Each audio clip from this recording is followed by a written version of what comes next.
আসসালামু আলাইকুম, welcome to my Nasima cooking video. আজকের ভিডিওতে থাকছে আপনাদের জন্য নেহারি রান্না। আর এই নেহারিটা রান্না করার জন্য খুব বেশি কিন্তু মশলা লাগে না। যারা ভাবছেন যে নেহারি রান্না অনেক কঠিন, তাদের জন্য আমার এই ভিডিওটি। রান্না করার জন্য এখানে আমি সব ধরনের মশলাগুলো দিয়ে দিব। এখানে পেঁয়াজ, কাঁচামরিচ, পুদিনা পাতাটা দিলাম। এটা আমাদের বাসার ছাদে ছিল, তাই আপনারা চাইলে থাকলে দিতে পারেন, না থাকলে তো নাই। তো এখানে আমি একটু একটু করে সব ধরনের মশলা দিয়ে দিলাম। লেবুর রস, হলুদের গুঁড়া, মরিচের গুঁড়া, সবগুলা একদম আমরা গরুর গোশত যেভাবে রান্না করি এভাবে সবগুলো মশলাকে এভাবে হাতে মাখিয়ে নেবেন। হাতে মেখে রান্না করলে রান্নাটার স্বাদ অন্যরকম অনেক বেশি বেড়ে যায়।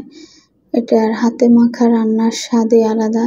তো এই তো আমি মশলাটাকে অনেকক্ষণ ধরে মেখে নিলাম। মেখে নেওয়ার পর এখানে আমি নেহারির জন্য যে ইয়েগুলো রাখছিলাম ওগুলো দিয়ে দিলাম, সাথে টমেটো সস। আর এটা হচ্ছে নাগার মরিচ, উপর থেকে টুপটুপ করে পড়তেছে। রান্না করার জন্য আমি সব ধরনের মশলাগুলা দিয়ে মেখে তারপরে হাঁড়িগুলা দিয়ে দিলাম। আর এখন দেখো ফাইনাল লুকটা কতটা সুন্দর হয়েছে। এত লোভনীয় লাগবে যে আমিও ভাবতে পারতেছিলাম না এতটা সুন্দর হবে। এটা কিন্তু আমি এক জালে রান্না করিনি, এটা আমি একদম প্রায় 2 ঘন্টার মতো রান্না করে তারপরে স্টপ করে রাখলাম। পরে আবার আমি 2 থেকে 3 ঘন্টা এটাকে আবার জাল করলাম।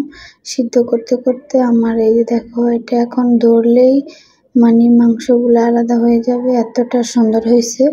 তো যারা নেহারি রান্না করতে চাচ্ছ তারা কিন্তু চাইলে এভাবে রান্না করতে পারো। তো আজকে এই পর্যন্ত, সবাই ভালো থাকবে, আল্লাহ হাফেজ।